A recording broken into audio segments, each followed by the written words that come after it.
Akhyar, on a parlé brièvement de l'importance de la femme en islam, tout en sachant que l'islam est venu pour abroger ou exterminer, si on veut, annuler toute forme d'oppression. Il suffit de rappeler le hadith rapporté par Muslim, où le prophète alayhi afdalus salati wa askat taslim nous a dit qu'Allah Jalla fi'ula a dit: Ya ibadi, ô mes serviteurs, inni harramtu dhulma ala nafsi. Je me suis interdit à moi-même al-dhulm, l'injustice.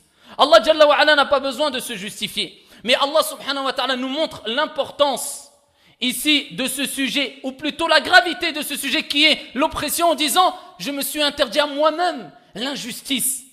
Et ensuite, Allah Jalla wa ala a dit: وَجَعَلْتُهُ بَيْنَكُمْ مُحَرَّمًا. Et je l'ai rendu illicite entre vous, c'est-à-dire je vous ai interdit de vous opprimer, de vous causer des torts les uns envers les autres. فَلَا تَظَالَمُوا.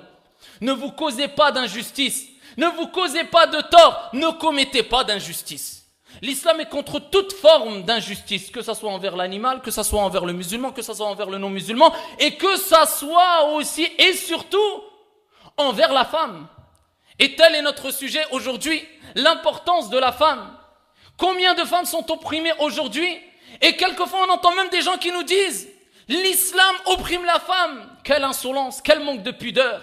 Et c'est pour cela ici en langue française je me permets de rentrer un peu plus dans les détails et de faire un petit voyage à travers les siècles qui nous ont précédés, ou disons simplement à travers les années qui nous ont précédés, pour remettre les pendules à l'heure et répondre à ceux ou à certains prétentieux arrogants qui osent dire que l'islam a opprimé la femme, et remettre chaque chose à sa place. Ma sœur, toi qui m'écoutes aujourd'hui, j'aimerais que tu ouvres les livres d'histoire qui existent encore et qui sont parmi nous, et que tu regardes et que tu médites sur comment se comportaient les communautés qui nous ont précédés avec la femme. Ma sœur, fais l'effort de regarder. Et dans cette khutba, comme vous le savez, on ne peut pas étaler ce sujet car c'est un sujet qui prendrait des heures, mais quelques échantillons d'informations. La femme indienne. La femme indienne, l'homme pouvait mettre en jeu sa femme lors d'un pari ou d'un jeu. Imaginez-vous, ça c'était la femme indienne. Un homme, il pouvait la mettre quoi? Il pouvait la mettre lors d'un pari ou en jeu, il pouvait mettre sa femme en jeu. Elle devait même mourir le jour où il mourrait. Écoutez attentivement, elle était brûlée sur le même bûcher. Cette pratique s'appelle le sati. Cette pratique a duré jusqu'au XVIIe siècle. Actuellement, elle doit se raser la tête en cas de décès de son conjoint. Ça, c'est la femme indienne. La femme grecque, elle était un objet se vendant et s'achetant dans les marchés et ne disposait d'aucun droit ou de droit très restreint. Elle était privée d'éducation, négligée à tel point qu'on disait d'elle qu'elle était une ordure produite par le diable. Ma sœur, ces livres existent encore, vérifie ce que je te dis. La femme romaine, la femme était privée d'héritage, alors qu'en islam ce n'est pas le cas. Elle a le droit à l'héritage. Seul le fils aîné avait le droit d'hériter.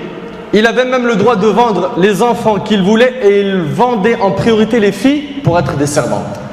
La femme romaine. La femme chinoise, dans la Chine traditionnelle et durant des siècles, on considérait que la femme était dénuée d'esprit et dotée d'un mauvais fond. Dénuée d'esprit et dotée d'un mauvais fond. La femme juive pouvait être donnée en mariage sans son consentement.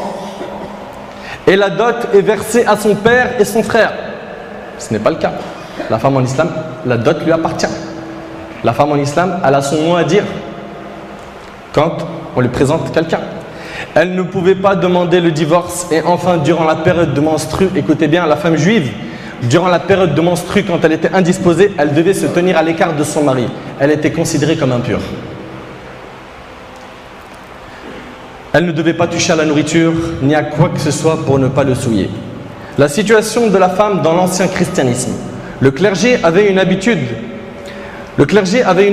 extrêmement hostile à l'égard de la femme. Il l'avait considérée comme à l'origine du péché, la cause de tous les maux de l'humanité. C'est quand même impressionnant. Et les Arabes de Quraysh aussi étaient injustes envers les femmes. Et ils enterraient même les filles vivantes à la naissance. Une fille qui naissait, qui venait de sortir du ventre de sa mère était enterrée. Et cela est cité dans Sourate Al-Takwir, dans le verset numéro 8 et 9. Et quand on demandera à la fillette enterrée vivante pour quel péché elle a été tuée, elle n'avait pas de droit. À l'époque des Arabes aussi, c'était une injustice totale envers les femmes. On la lésait, c'était un objet. Et la femme, elle a des droits et elle a tellement de droits.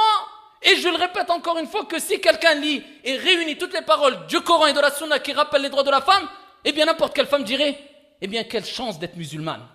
Mais malheureusement on fait croire que ce qu'on veut et on prend toujours des cas isolés en disant ah bah tiens regarde les musulmans ils oppriment les femmes. Est-ce que nous on est injustes de cette manière et est-ce qu'on va dire parce que souvent dans les informations aujourd'hui, hier et peut-être encore demain, on entend qu'un prêtre a violé un enfant, eh bien on va dire ah bah tous les prêtres c'est des pédophiles. Avez-vous déjà entendu des musulmans crier haut et fort cela dans les médias?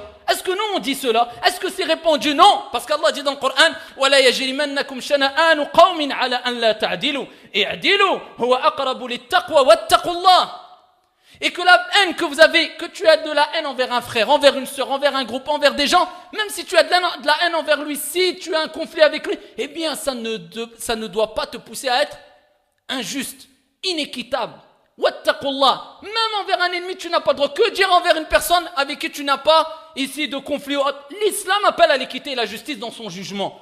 Mais pourquoi nous on fait le cas isolé des généralités, où on prend des parties de sermons quelquefois, ou de cours, ou de prêcheurs arabes, français et autres, pour dire bah voilà regardez ce qu'ils disent sur la femme, soyez équitables et réunissons tous les textes.